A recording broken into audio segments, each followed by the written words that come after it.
Hi. Hi. Come on, Tracy Cherry. This is Carter Tavish. Tavish. Tavish Carter. Carter Tavish. So, week 2, it's music. So we've got mentors, and this is our second recording of it. Well, this is why we're doing this now, because when we get to the winter solstice, we will have this down. I mean, professionally and down. And here comes, he's back. That's the Baba. He's got a new harness on, so he's doing his thing. But in those 2 days, what shifted for me with music, my favorite song by Sister Sledge is called Thinking of You. And Kathy Sledge has this, I follow her on Instagram. We know. Yeah, of course I do. And so she has this show called Family Room, and she did a recording of Thinking of You for her concert last year. Then I got in the car today, this morning, and there was a cover of it by Lord Echo, or I think that's the name of the group. And then another song called Thinking About You. All happened this morning as I was running around doing errands. So there's my musical story, because before it was Bridge Over Troubled Water. Thinking of You is just more joyous. Well, it's an evolution. Yes, it is. What Music Week should be. So music stems from the spiritual spectrum in the planning. And so the first thing, first few exercises about music really have to do with figuring out what we connect to, where our creative spaces go.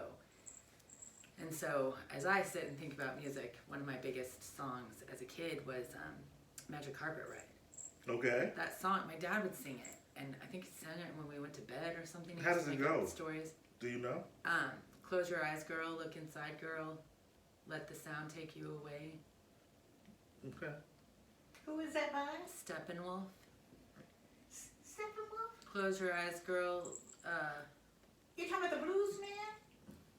I don't know. Okay, all right. I'm sorry. Go ahead. I don't know. Why don't you come with me, little girl, on a magic carpet ride?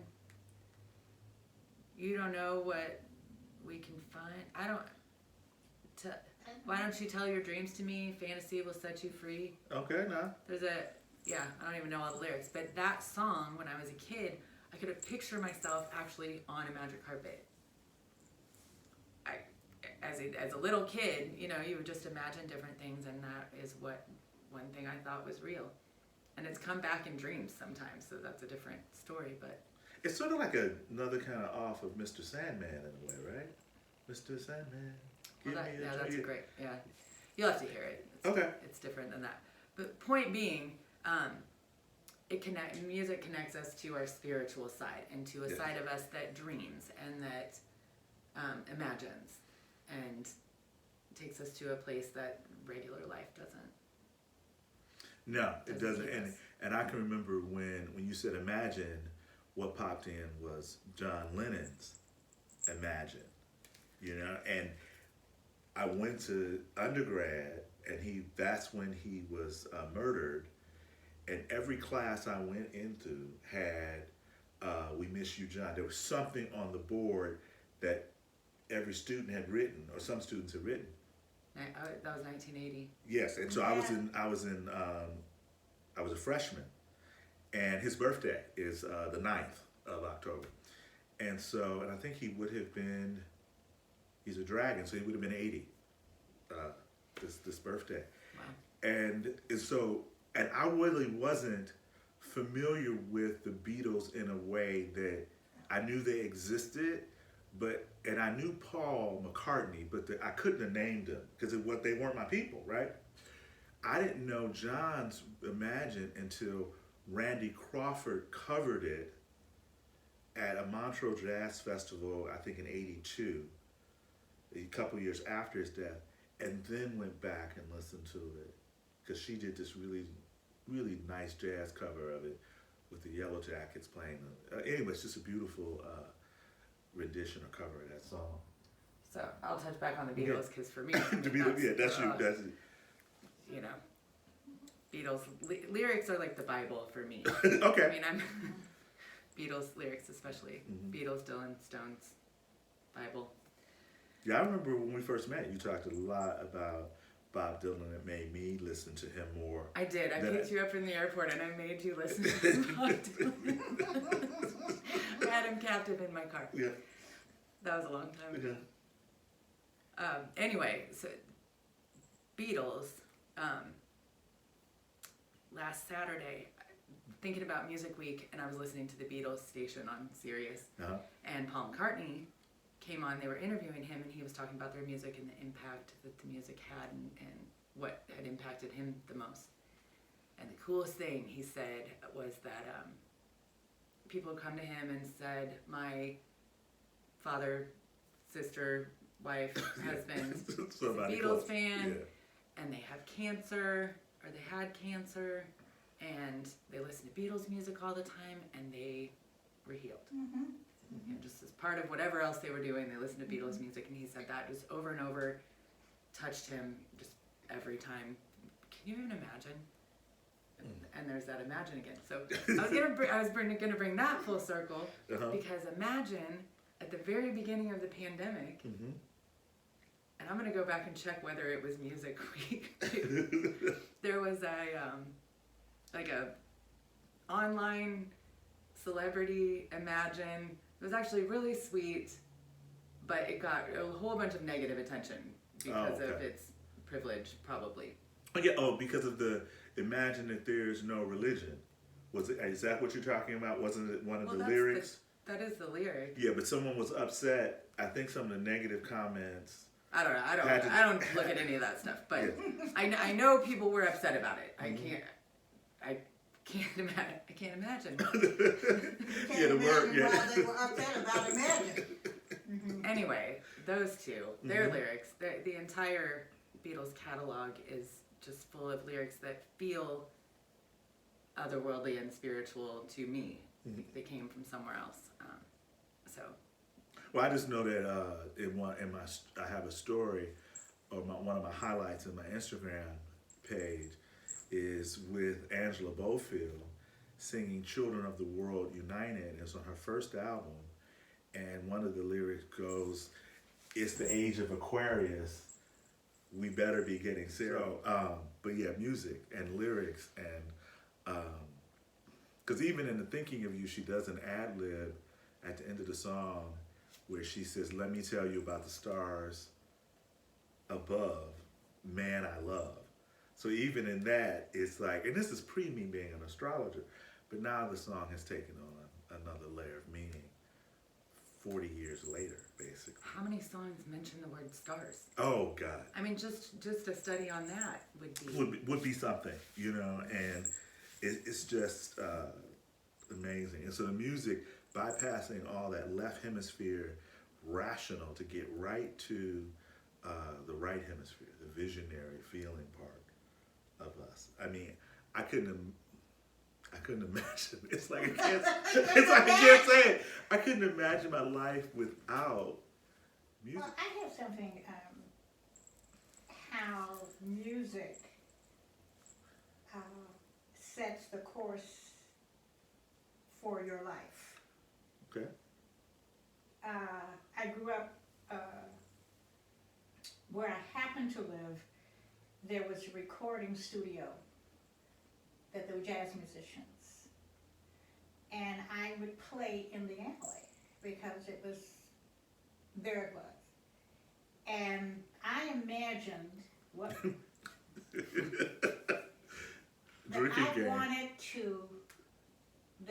for my life, I wanted to see as much of the world as I could, see it. And I imagined there was a stream going down the alley to the drain. And I would sit there. Now, music is happening, so that's just part of it. And I would take popsicle sticks and lace them together. And those were my little boats that I could put in the stream of water. Mm-hmm. And I would take the wrapper from the popsicles and fashion them into sails. Mm-hmm. And they would sail down, this is true, they would sail down the stream and they would go into the drain, the dump.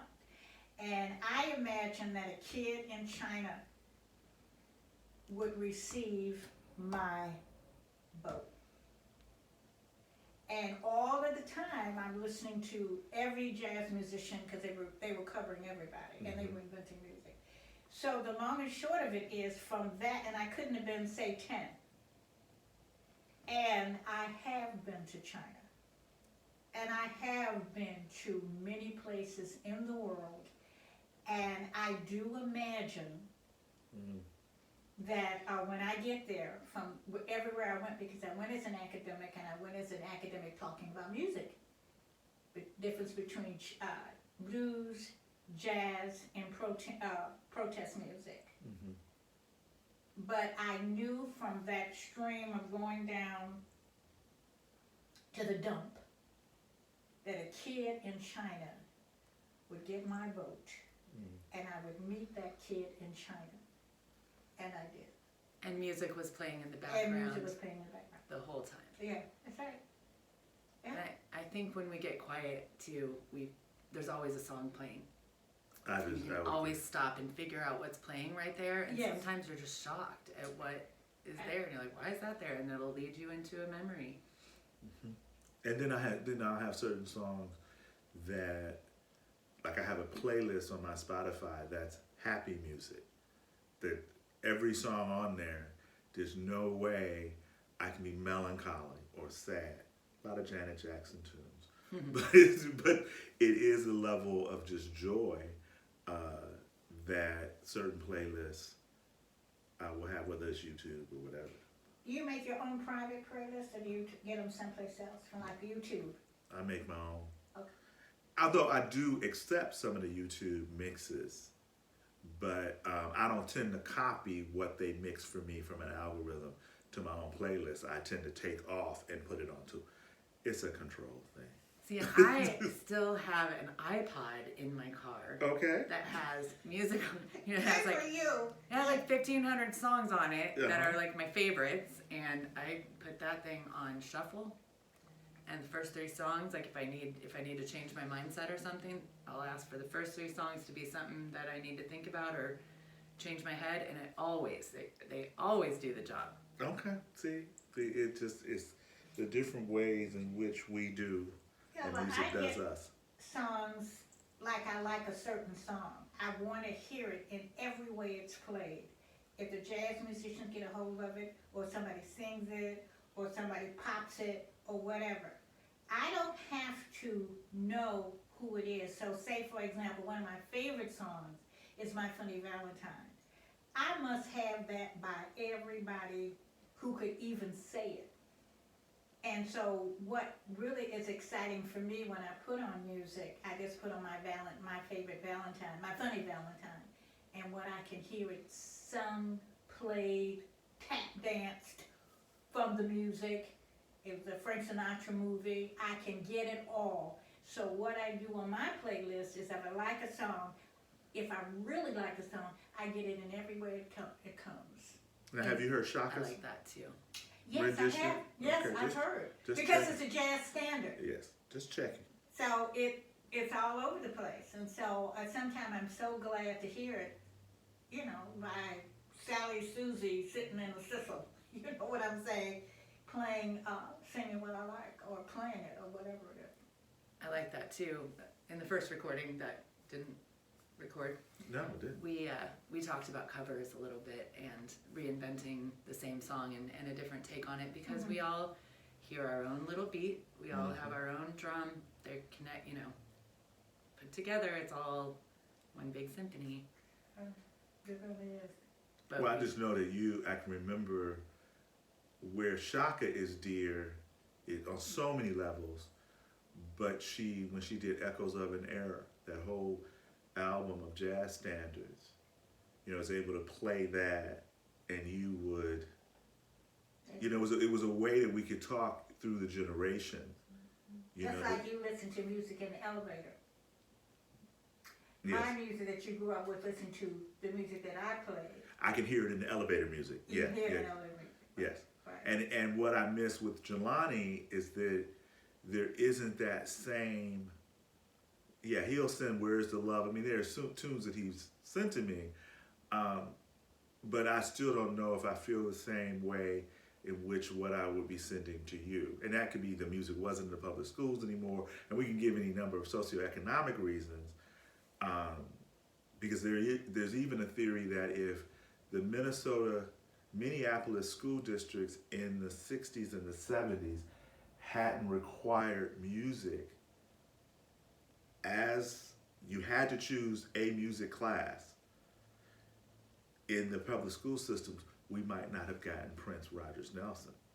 So there is a theory that because Minneapolis was that progressive in the 60s and 70s, that he might not have gotten the type of encouragement or exposure. And God, what a world. I cannot imagine, yes. I cannot, I refuse to imagine a world without him, without his music. So Music Week.